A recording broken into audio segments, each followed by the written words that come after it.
making things happen. And here he is, so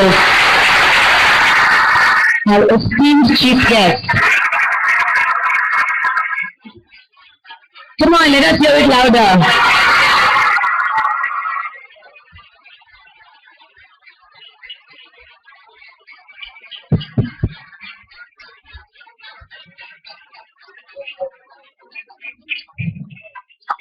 A very, very good morning to you, sir. A scientist, a poet, an author, an orator, the person who was fondly known as the people's president during his tenure, but above all, most important, a visionary. It is a privilege to have amongst us today a teacher, a guide, and a person who passionately drives all of us and the country and gives us the courage to dream.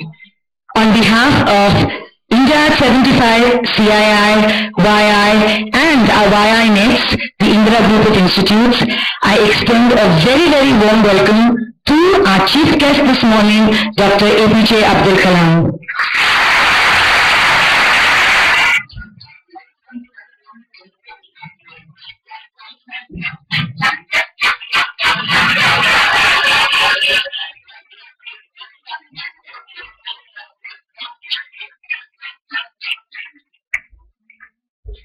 At a time when every stakeholder in the country is becoming more and more aware of his individual social responsibility, at a time when every youngster in the country wants to be heard, has a voice that wants to be heard, at a time when YI, Young Indians, the youth wing of CII, an integral part of CII, with 26 chapters across the country, 8,500 farmer nets, 5,500 student nets, has been working in various verticals like education, health, employability, youth affairs, arts, sports and culture, representing the country and being the voice of young Indians globally at young summits, at the G20 summits, at the Kyle summits, at a time when we are celebrating a decade of our existence.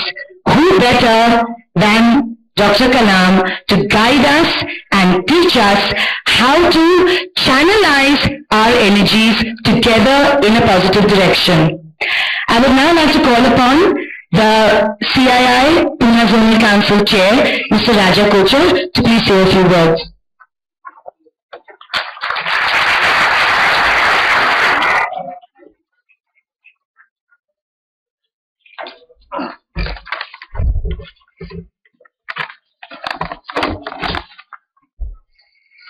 Thank you, Ritu. So it is indeed a pleasure and privilege to be here today with you. Thank you so much for coming in. And once again, welcome to all of you as well. On behalf of CII, on my personal behalf, it is my pleasure to talk to you a little bit about this session here today. India at 75.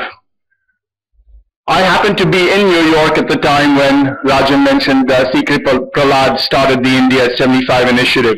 And it really is near and dear to my heart as well. The positive powers of India is what we're going to be talking about, and certainly the positive powers of society, and you heard Rajan talk a little bit about that today. But it truly makes a difference. When Mother Teresa was asked, would she join an anti-war rally, she said no, but she would consider a pro-peace rally. So the positive aspects are much more powerful than the negative connotations that we typically end up coming together for. We've seen India come together many, many times, but usually amongst negative type of situations. We come together for protests, but we truly believe that if we come together to make a positive difference, we can make a huge difference. And we've got a lot to offer. We've got the youngest democracy, we're the largest democracy, and we've got the positive powers of all of you, the youth of India. So with that, I'm going to turn it over to Rajan to set the context for Mr. Kalam's session. Welcome again.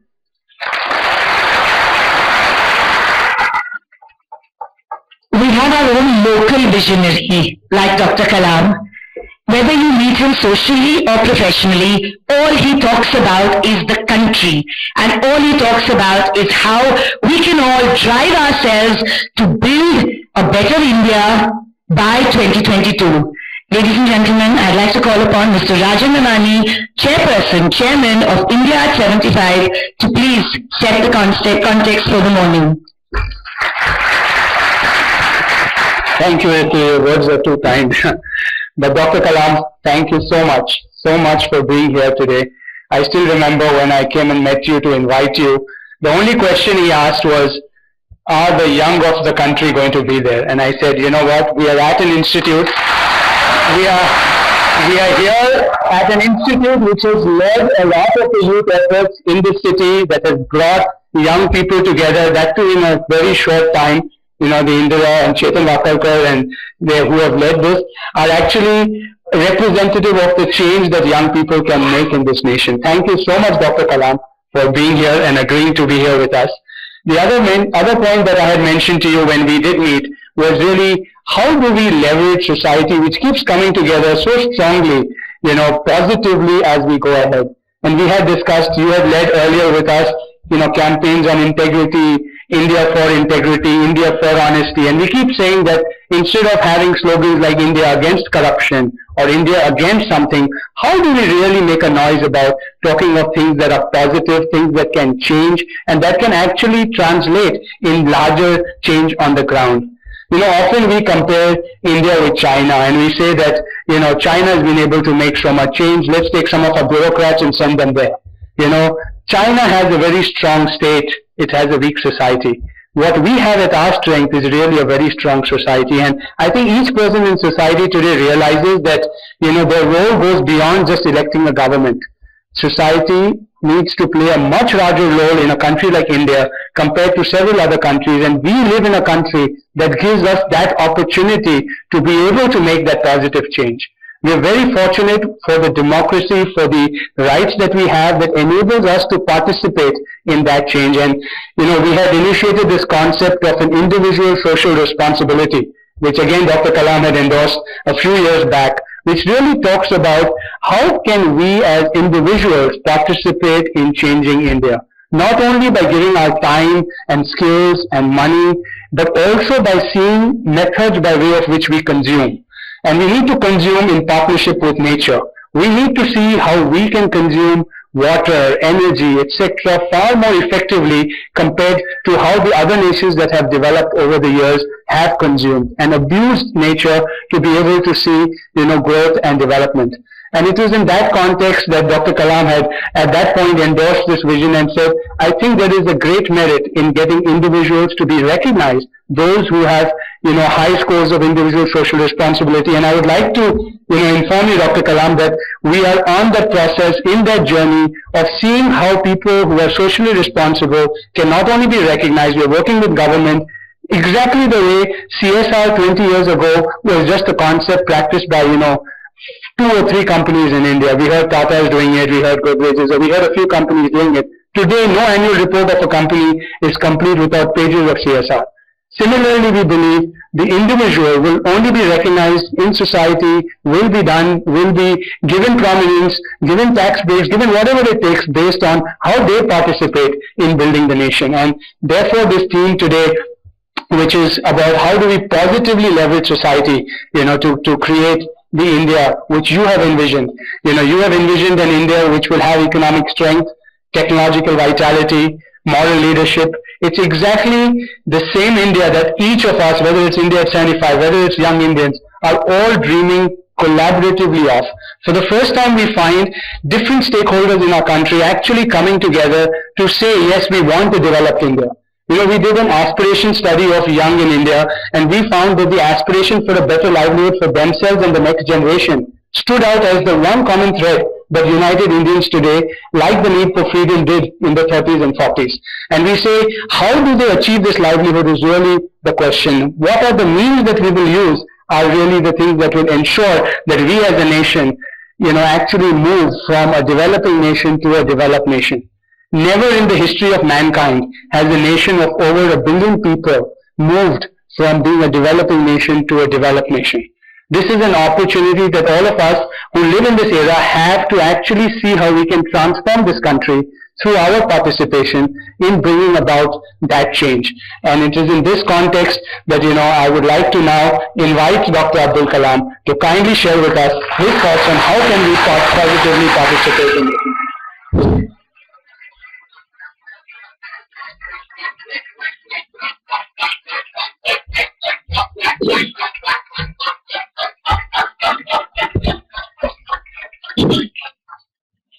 Friends, my greetings to all of you. I have, before I start my lecture, I will give you 2 lines, okay?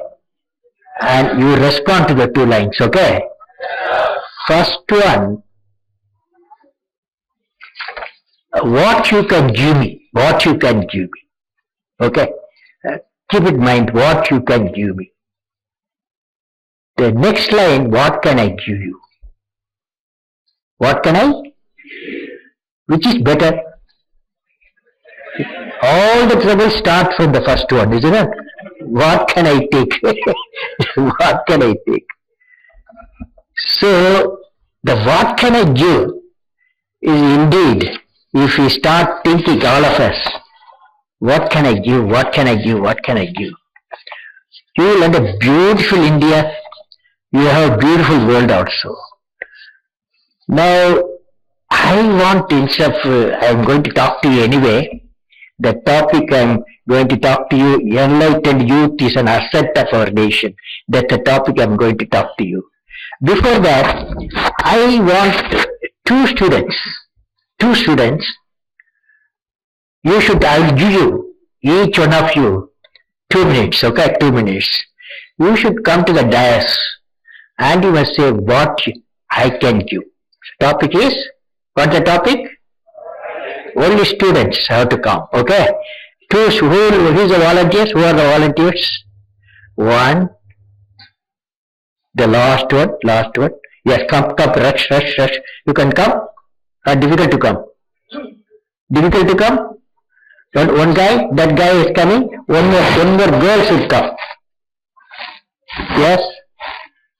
Both of you come? Okay. Clear the way and give a mic to them. They are coming upstairs.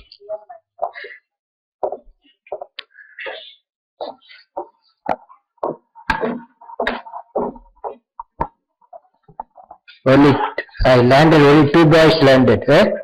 Okay. Okay. Introduce yourself and give a speech for 2 minutes what you are going to give.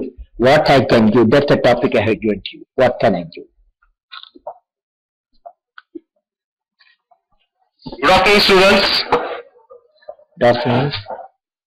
First, I will categorize what I can give to the world. I'll start from my parents. They gave me birth. I want to give everything that they want in the world. And next thing comes to my society, to my India, to my country. And I would like to give everything I can give. The knowledge I have gained, I like to utilize my knowledge to improve my country, to increase the GDP in terms of finance, as I am a finance student. Very good. Next. Very good. Yeah. Hello. Good afternoon, everyone. Respected sir. I don't want to talk about the GDP of India and the world and the globe. What I want to give is my honesty and my time, because time is a precious thing. You cannot get it back once you lose it, whether it be in terms of knowledge or in terms of learning from your teachers, the distinguished guests, or anybody, whoever would teach you anything in terms of what you can learn in the future is your time.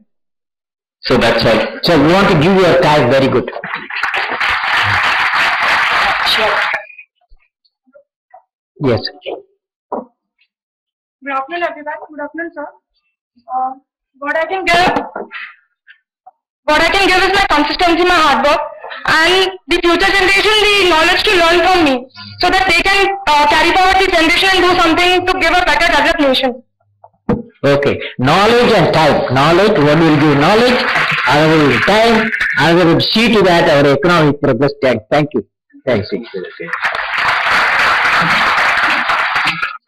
Friends, you can see how the young people think. That's why I asked them to come. Okay. Now I would like to greet Mr. Rajan Navani, Chairman CIA National Committee of India, Shri Raja Kochar, Ritu Nataniji, and Shri Chetan Vakalka, and Shri Raja Kochar, and all of you friends. Wish you all the best and greetings. I am delighted to address and interact with the students participating in the Young Indians and India at 75 program.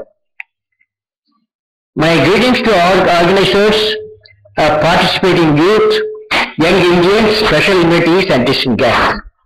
First of all, this India at 75 program, I hope, will provide a bridge for the innovative ideas of the youth and the natural experience of the experienced for the prosperity of the nation.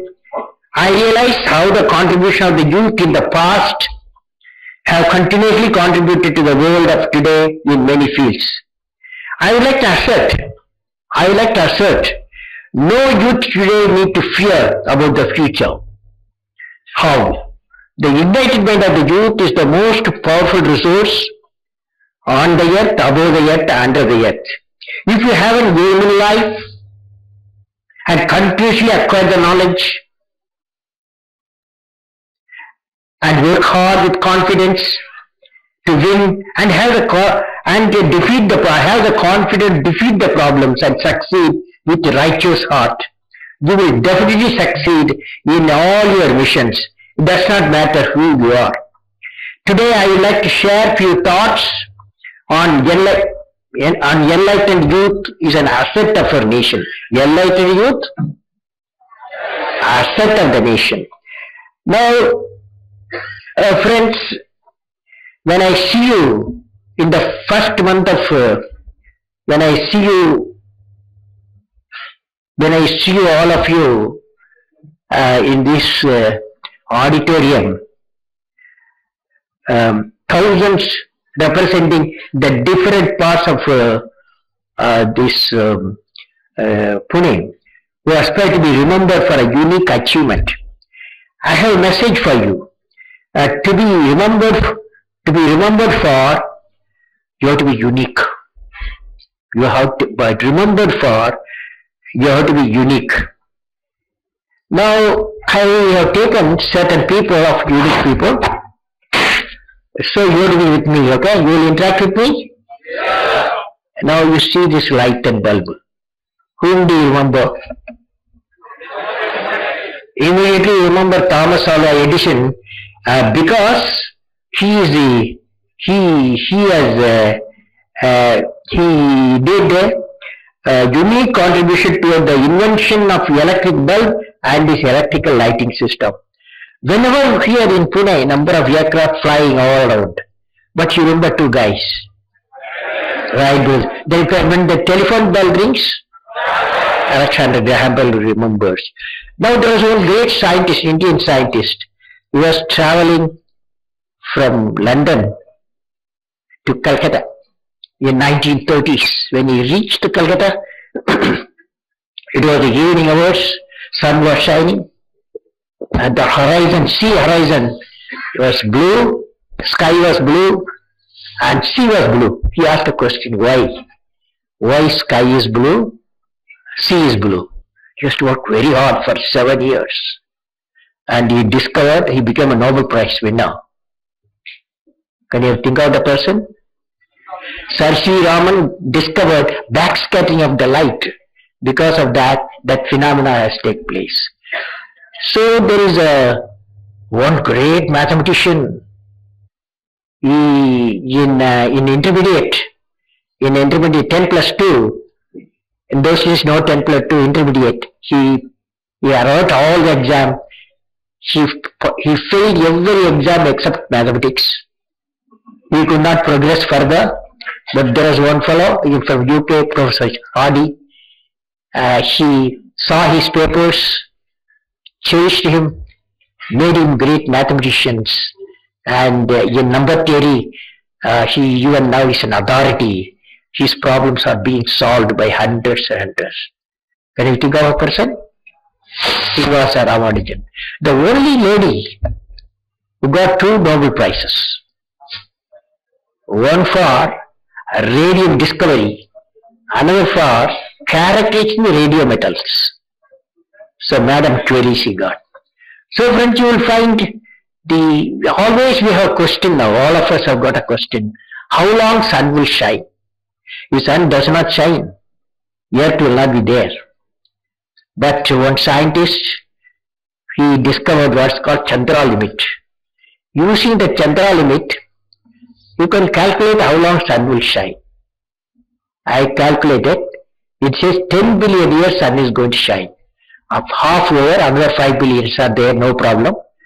Okay. But a small equation, Chandra limit, is discovered by the man who discovered the black hole, Chandrasekhar Subramanian. Now you will find, friend, they have given 8 people, 8 achievers. Just I tell them, I say bulb, light, immediately you can say Thomas Alva Edison. Okay? And when I said aircraft, immediately you can say Wright brothers. Telephone bell rings, you remember Alexander Graham Bell. And backscattering of light, you can think of Nobel laureate our Sir C.V. Raman. And number theory man, you can remember the Srinivasa Ramanujam. And Chandra limit, of course, Srinivasa Subramaniam, Chandrasekhar Subramaniam. And 2 Nobel Prize, you remember Madam Curie. Now all these 8 people, why do you remember them? Because they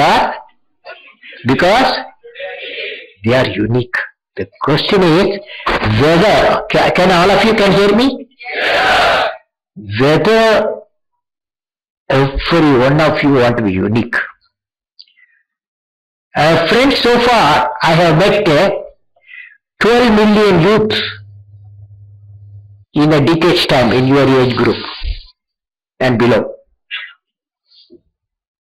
I learned, what did I learn when I interact with them? I learned every youth wants to be unique. That is you. But the world all around you is doing its best day and night to make you just everybody else. Do you follow? Just day and night. Day and night, the world all around you is doing its best day and night to make you just everybody else when you want to be unique. At home, dear young friends, you are asked by your parents to be like neighbors' children for scoring good marks. When you go to school, your teacher says, why not you become the first 5 rankers in the class? Wherever you go, they are saying you have to be somebody else or everybody else. Now, dear young friends, how many of you would like to be unique yourself? How many of you? You want to be unique. Now, the challenge, if you want to be unique, the challenge, my young friends, is that you have to fight the hardest battle which any human being can ever imagine to fight, and never stop fighting until you arrive at your destined place that is unique you. Friends, what will be your tools to fight the battle? You can't take a gun, but knowledge is your tool. So when I studied these 8 people, unique people, I found they had 4 unique qualities. All of them had 4 unique qualities. So I have done some work on these 8 people. What are the unique qualities? They had great aim, not small aim. Number 1, they had great aim. Small aim is a crime. So they had a great aim. Number 2, they continuously acquire the knowledge. continuously, non-stop, continuously acquire the knowledge through great books, through great human beings, through great teachers. Number 3, of course, you have to sweat hard work, sweat and sweat and sweat. 4th is perseverance. They are not afraid of the problem. They become captain of the problem, defeat the problem and succeed. So these are the 4 unique qualities. Can you think of number 1? Great aim. Number 2, continuously acquiring knowledge. Number 3, hard work. Number 4, perseverance. So now dear friends, now I am sure all of you want to become a unique people. Let me share with you some experience that will lead you to think with confidence, act with confidence and succeed with confidence. In December 2011, I was in a village called Paravur near Kochi, Kerala. I went to the village to inaugurate the program of Sastrayan, which means science propagation. During the program, the president of the Paravur Panchayat board and the local MLA said the mission of Sastrayan in Paravur is to ensure preparation of 2,000 students from different schools towards attaining eligibility for entrance as engineers, scientists, doctors, qualified managers and civil service officers. This action will empower 2,000 families of the village. My inaugural address to Paravur audience consisting of 5,000 students and their family members was Science Empowers the Nation. That is the topic I gave the talk. After my address, there were hundreds of hands put up for asking questions. Due to limited availability of time, I selected 12 students ask me questions. I would like to share with you 2 questions of concern asked by the students in your type. One 10th class girl asked me, Mr. Kalam, next year I have to take the subject for my specialization. You know that.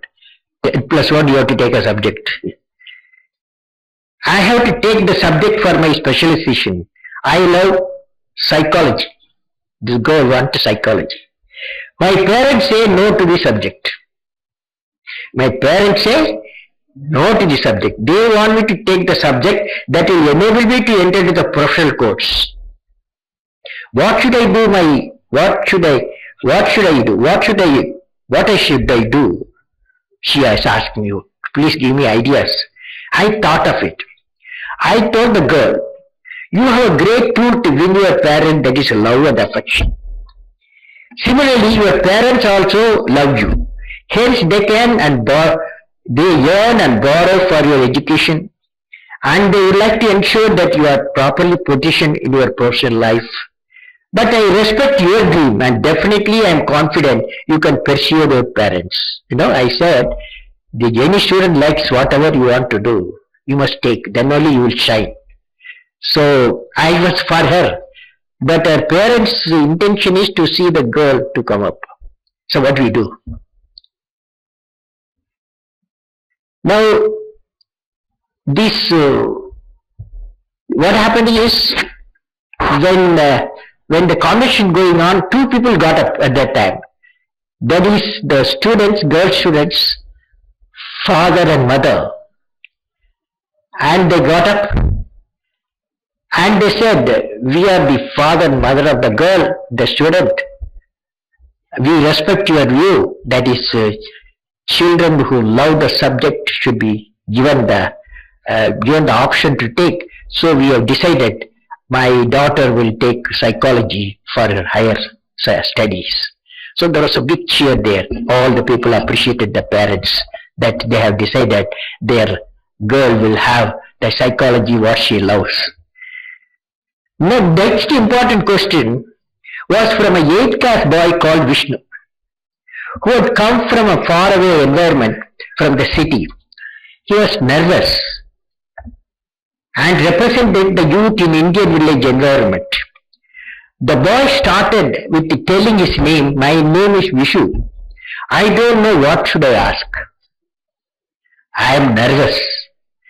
I have not asked any question in my class so far. I need to have confidence. I am not gaining confidence through education during the last 7 years. I am afraid to talk to my teachers. I am afraid to talk to my friends. Whenever I talk, I compare myself with other students. Please tell me, Mr. Kalam, how can I become a unique person, which you just now explained? I want to become a marine engineer. I want to travel in the ship. I want to be the captain of the ship. I want to build the engine for the ship. Will I be able to do all this, Mr. Kalam? When the boy completed, how can I achieve this mission? What should I do? When the boy completed the question, the whole audience of 5,000 people and the dignitaries in the dais, including Chief Minister, were looking at me. What Kalam is going to say for such a shivering question? I thought of it. I want to break the silence. I said, my dear Vishu, you have put the most difficult question so far I have received from the millions and millions of students whom I have met. Vishu, I value your question. Also, I consider you are echoing the question of millions and millions of rural students. Then slowly, I gained the confidence to answer. Let us both recite a beautiful ancient poem called I Will Fly. I slowly started telling the poem. The boy also started repeating the poem with me. Will you repeat? Yes. You are ready? Yes. Name of the poem, I Will Fly. I will fly. I am born with potential. I am born with goodness and trust. I am born with ideas and dreams.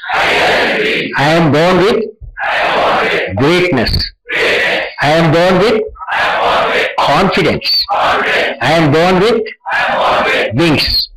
So, I am not meant for crawling because I have wings. I fly, I fly, I fly. When the boy Vishu finished reciting this poem, he was in tears. He said he has gained confidence, he will win and run off. Okay, that's a story.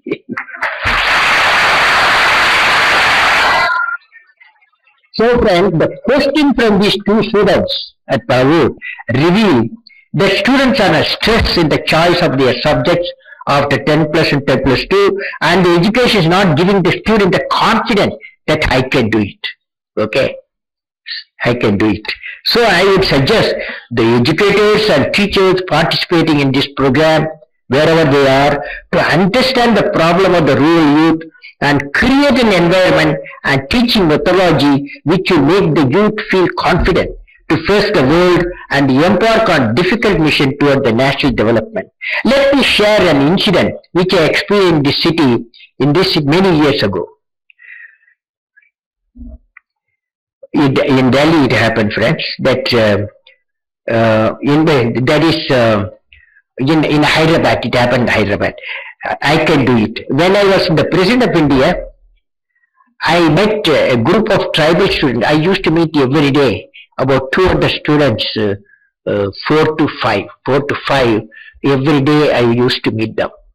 So one day it's from tribal students of Andhra Pradesh. About 200 students were with me, and it was on 28th August 2006. I asked all of them one question: what do you want to be, say, after education, or what's the dream you are working for? Out of many respond, one visually challenged boy studying 9th class got up. He said, my name is Srikanth, and he answered me, I will become the first visually challenged President of India. I was very happy to see his vision and ambition. Small aim is a crime. Hence, I congratulated Srikanth to realize his vision and told him to work for realizing the vision. Thereafter, the boy Shrikant worked very hard, got 90% 10th class and 96% intermediate 10 plus 2, and he set a goal to study engineering in the MIT Boston, USA.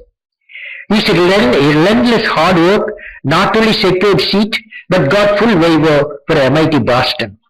Shrikant's achievement has brought changes in many change agents in Lead India 2020 and inspired to set a high vision. Now friends, now he is working very hard and at MIT Boston, and he's public in the an industry, in the private sector industry, which sponsored for his tour.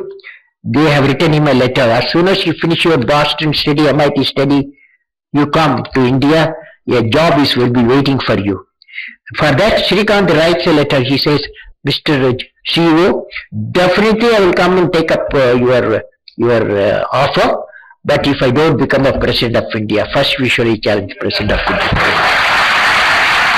So this indicates the how I can do it, the confidence the boy has got.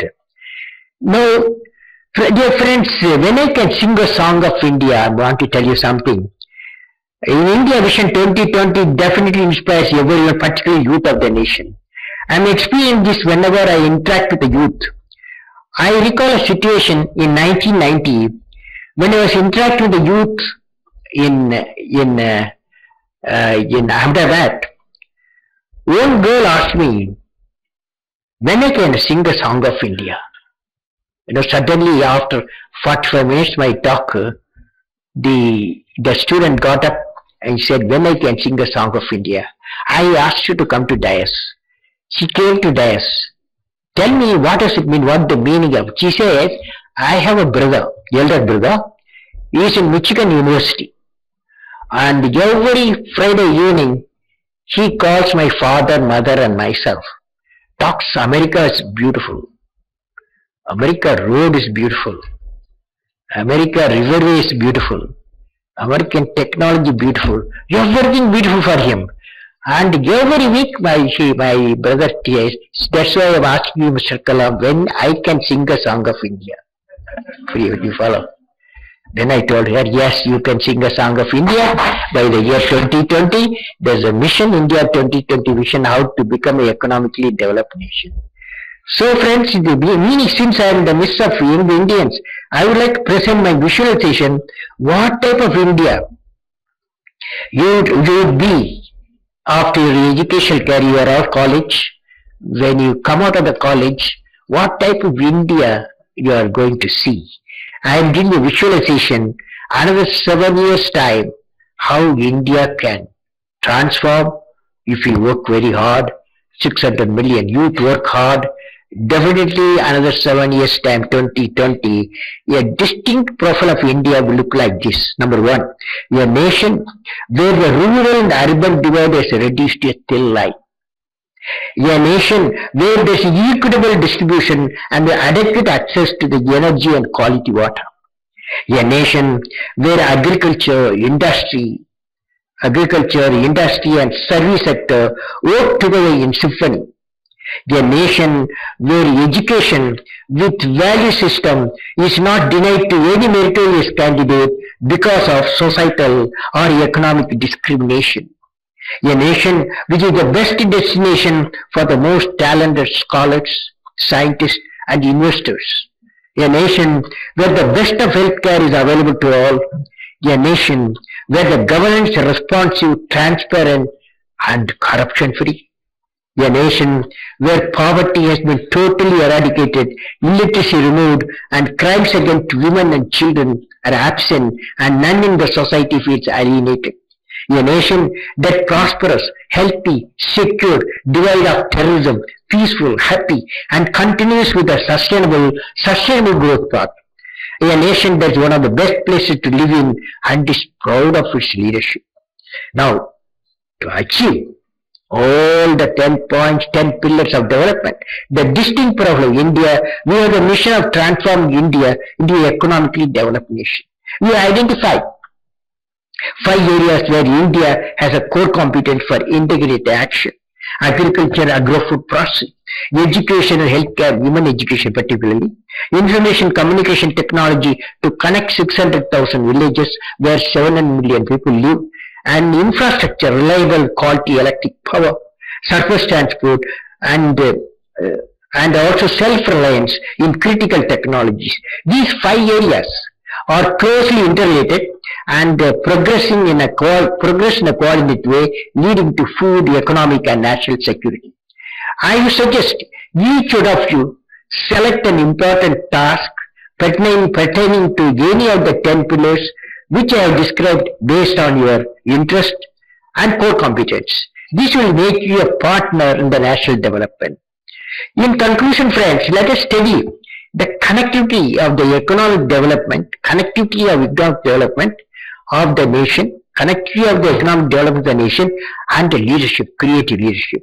Since I am the midst of the students, let me discuss the linkage between national economic development and creative leadership. A nation's economic development is powered by what? Somebody said GDP, isn't it? The nation's economic development is powered by competitiveness. Now, competitiveness is powered by knowledge power. The knowledge power is powered by technology and innovation. Technology innovation is powered by resource investment. Resource investment is powered by return on investment. Return on investment is powered by revenue. Revenue is powered by volume and repeat sales. Volume and repeat sales is powered by customer loyalty. The customer loyalty is powered by quality and value of products. Quality of value of products powered by employee productivity and innovation. Employee productivity is powered by employee loyalty. Employee loyalty is powered by employee satisfaction. Employee satisfaction is powered by working environment. Working environment is powered by management innovation. Working environment is powered by management innovation. Management innovation is powered by creative leadership. Where I started economic development, landed in the creative leadership. For success in all this mission, it is essential to have a creative leaders. Each one of you has to transform as a creative leaders. Creative leadership means exercising the vision to change the traditional role from the commander to the coach, manager to mentor, and from director to educator, and from one who demands respect to one who facilitates self-respect. For enhancing the enterprise value, we need a large number of creative leaders. At this stage, let me recall Maharishi Patanjali's word stated about 2,500 years ago. What did he say? He said, quote, when you are inspired by some great purpose, some extraordinary project, all your thoughts break their bounds. Your mind transcends limitations. Your consciousness expands in every direction. And you find yourself in a new, great and wonderful world. Dormant forces, faculties, talents come alive, and you discover yourself to be a great person, by far than you ever dreamt for yourself to be. My greetings and best wishes to all you success in your educational mission. May God bless you all. Wish you all the best. Now, you are not tired, I suppose? Okay, then you can take the oath. Okay, oath for the youth. Okay, oath for the youth. I will have a goal and work hard to achieve that goal. I realize small aim is a crime. Small aim.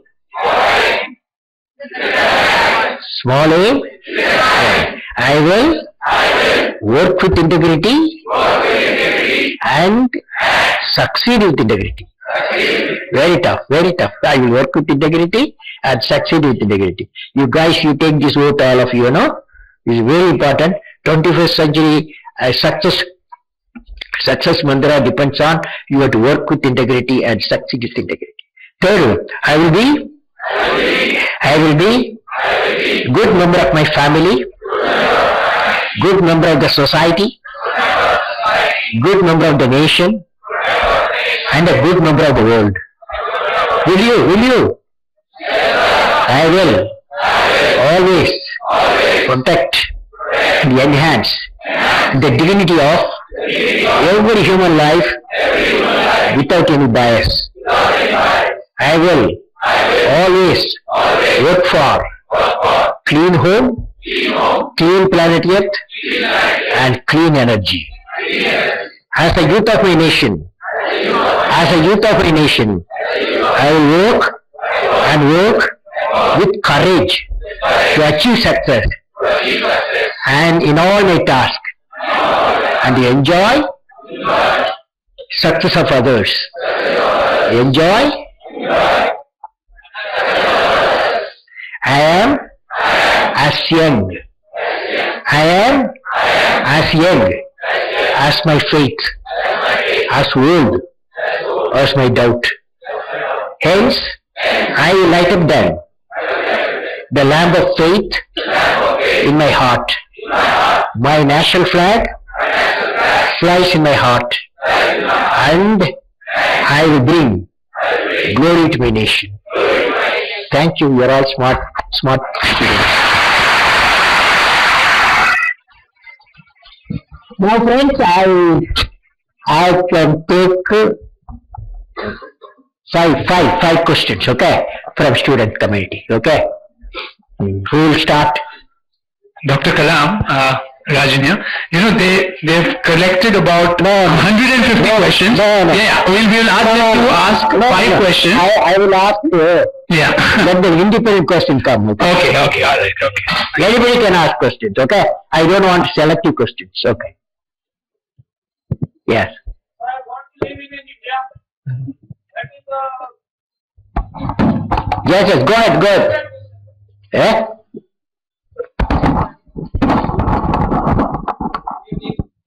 Sir, I am Asutosh Agrahari. I want to live in India that is a strong nation on all counts, and we are all working for it. But there are many factors that youth are not interested in, and one of them is agriculture. So, sir, how do we get the youth to participate and actively play a role in this? You know, in agriculture, is a good question. There are, at the moment, 170 million hectares. We used to produce 250 million ton of food every year. Last year is 250 million ton of food. Now, by 2020, there will not be 170 million hectares will not be available for cultivation. Only we expect 95 to 100 million hectares to be available. Second, water is not going to increase. The demand will be more, it will decrease. Third one, the number of farmers working in agriculture will also reduce because nowhere in the world 60-70% of the people in the farming for producing 250 million tons of food. So they also will go to service sector, industrial sector. So the reduced manpower, reduced water, and reduced land, how do you get from 250 million tons of food to about 300 plus? That 350 million tons by 2025 we need. How do you do that? Only technology. So a lot of young people have to work in the various type of technology, agriculture, for example, not only produce agro processing. In processing they have to work, marketing they have to work, and then new technology in cultivation they have to bring in. For example, new technology, how do you do the value addition in the produce of the wheat and the rice through the type of various high yield varieties we need, and the cultivation methods have to change. By cooperative movement we have to bring in so that large land can be plowed together, and also marketing we can do. So a lot of challenges in the agriculture, lot of young people have to participate in that mission. Okay, good question. Yes. Yes, go ahead.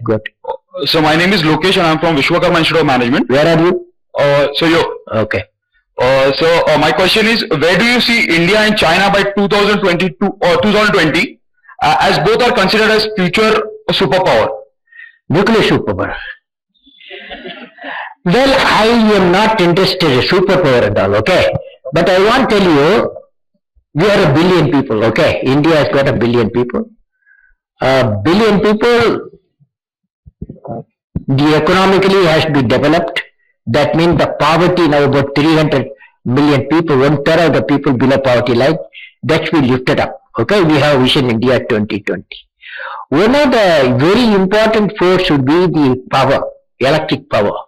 Electric power, we should get away from the fossil fuel. All these lights come from thermal power station, most of the thermal power station. What we need is energy independence. So India should go for energy independence, where you use solar power, wind power, nuclear power, and hydropower and biofuel. That's a 2030, 2050. You should be getting away with the fossil fuel so that clean India is possible, clean planet Earth is possible. China also may work for that, in that line, for clean China. Okay. Okay. Yes. Good afternoon. Mike, push the mic fast. Yeah, shout otherwise. Good afternoon, sir.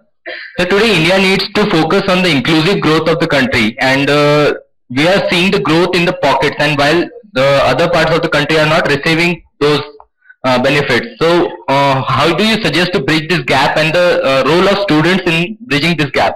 See, students, I want to tell you, student job is education, okay? Your mission is education. You do best in the education. You will create engineers, you will give technologies, good IAS officer, good leaders, all will come. If you do well in the education, you should not get diverted from that.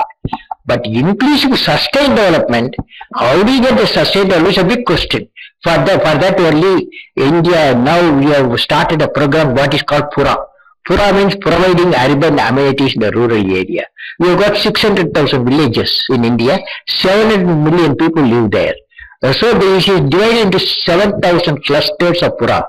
So you give the physical connectivity, the electronic connectivity, knowledge connectivity in the villages, and then the economic connectivity will come. So now the private people, private sectors, composite sector, and also government has taken up this sustained development model. PURA has a very important mission to have to cover the whole country. Okay. Good afternoon. Good afternoon, sir. Where are you? Oh, yes. I'm Ankita Runtula from ICM. So we all envision of creating a developed nation by 2020. And I believe that values are a key ingredient in transforming India into a developed nation. What do you think? How should character building and integrity be inculcated among students? Just now you took a vote, I will work with integrity and succeed with integrity. But you know what I personally believe. You see, we for example, when I was long ago, nearly more than a half century ago, when I was studying in college, there is a Reverend Father Rector, the highest in the Jesuit system. He will come every Friday. He will give a talk 1 hour on moral science class.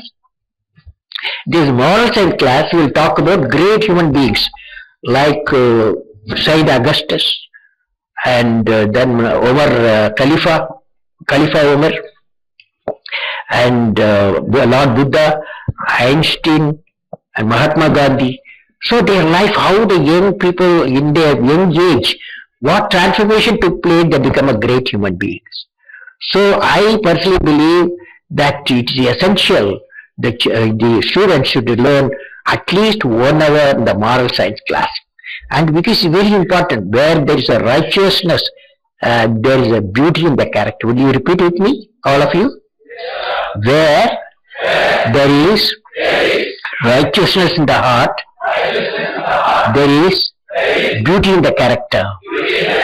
When there is beauty in the character, there is harmony in the home. Harmony in the home.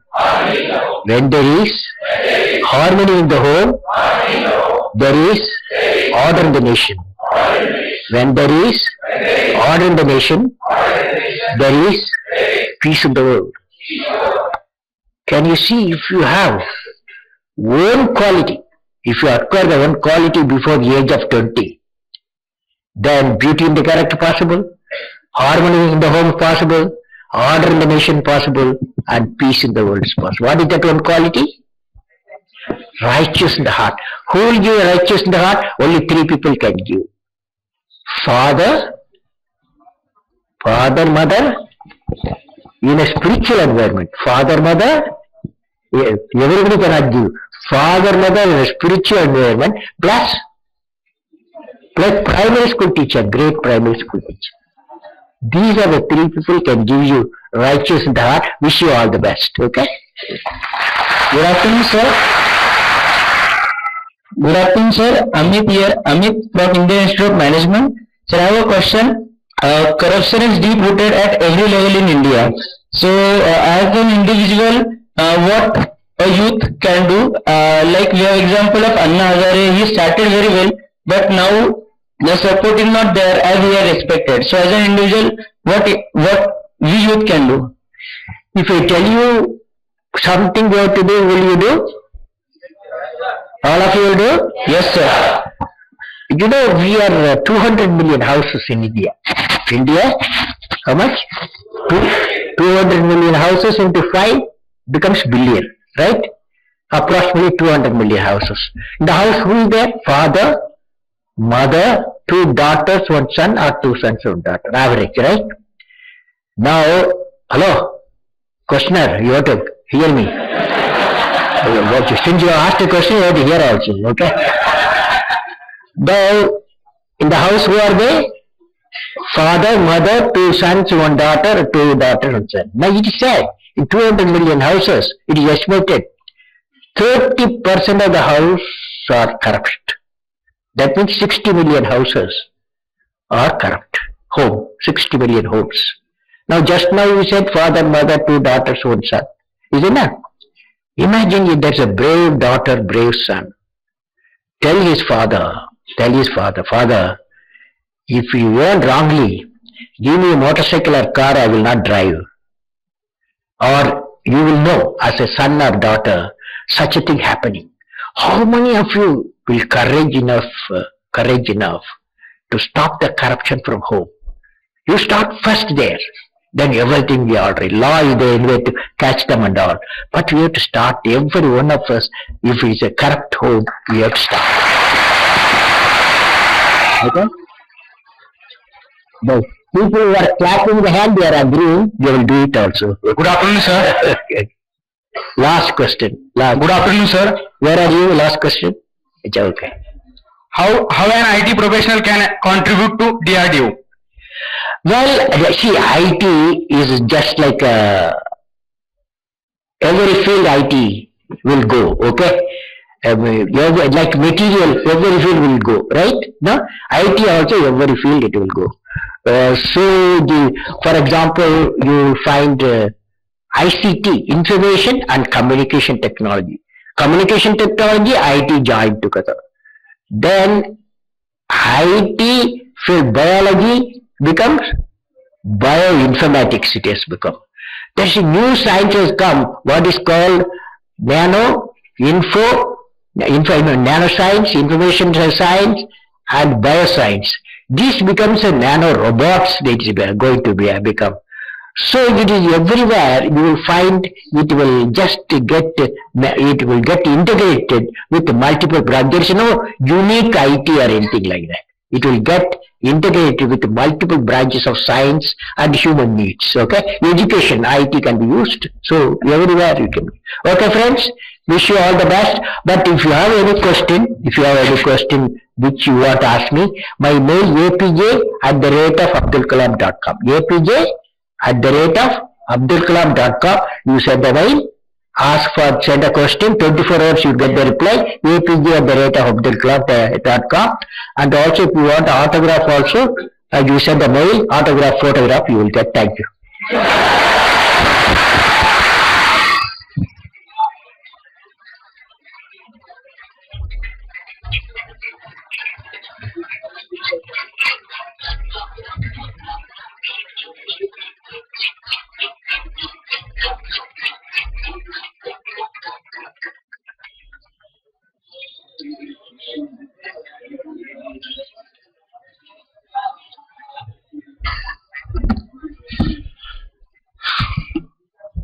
Well, I've been entrusted with the task, I would say not a very happy task of giving the vote of thanks, because I definitely didn't want Dr. Kalam to stop talking, and the interaction which he had with the entire audience here was simply fantastic.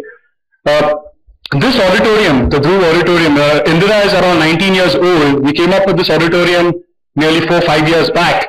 It has seen many a celebrity out here. There have been sportspersons, cricketers, actors, actresses, CEOs of Fortune 500 companies. But I think the expectation which we had built up for Dr. Kalam's visit is unparalleled. I think the buzz and the excitement has been in the campus and at Indira for I think the last entire week. And the preparation has gone on literally all night, because there was another youth festival happening here last evening, and we had to transform the place for Dr. Kalam's visit. And I think the sheer inspiration which he's given the youth here today, I would say he has truly ignited the minds of everyone sitting out here. I think that ignition is going to lead towards the enlightenment of the youth, which is what he has spoken on. And I think if all of y'all stand by the oaths which you all have taken today with even 90% sincerity, I think the vision of 2020 which he has shared with us is going to be definitely a reality, which all of us will be very, very warm and a very happy part of. I would like to thank him. Thank you, sir, for being here. It's been indeed an honor and a pleasure to have such an esteemed and distinguished personality here with us. I just read about him being the MTV youth icon a few years back. I think all of us sitting out here today would agree that he's still one of the youngest MTV youth icons that MTV can have.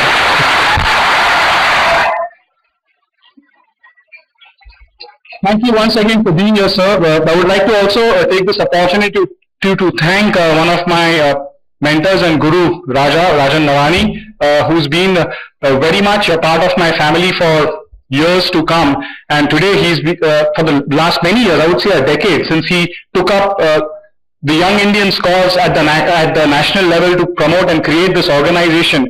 Today he's driving as chairman of India at 75, the same vision, and I think the kind of passion which he shares for actually implementing the vision which Dr. Kalam has of India at 2020 is something which is unparalleled. If all of us here can even share some of that, I think we would really go a long way in transforming India. Raja and CII has the entire credit for getting Dr. Kalam here to this the campus and giving us the privilege of hosting him. Thank you, Rajan, for your efforts in that. I would fail in my duty if I don't appreciate the entire efforts of the YI chapter Pune, which is headed by none other than the dynamic Ritu Nathani. I think she's had one of the best years YI Pune has seen in its decade of its existence. All credit to her entire enthusiasm in getting the YI Pune to be seen and being more visible at the national platform. And I think by the conclave which they hosted, zonal conclave, a couple of weeks back, where some of the Indira YI Net students attended and managed to interact with some inspirational leaders of India. And today's event is a testimony to her own enthusiasm and her hard work in trying to put the Pune chapter on the national map. All this, of course, with the support of the parent body CII, I would be failing in not thanking Raja Kochar and his entire council for supporting YI as well as India at 75 in Pune. Thank you for being there for us. And last but not the least, the entire team of the Indira family, Pranav sir, and all who took the initiative in getting this function successful. To just tell Pranav that this is happening, he's been the one instrumental in driving the YI nets in at Indira recently. Earlier, Professor Divaparan sir was doing that, and I think all the institutes, the directors who are present here today, to take up this as a challenge of getting many more of our youngsters who have all promised to share the vision of Dr. Kalam to become a part of the Mets and take this forward if you want to make this a reality. The members of the press, the invitees from CII, of course, the support system, the security and the police who are all here to make this successful and uneventful function as far as those events are concerned. Thank you for all being there, and I look forward to all of you coming back to Indira for many more of events like this. Thank you very much.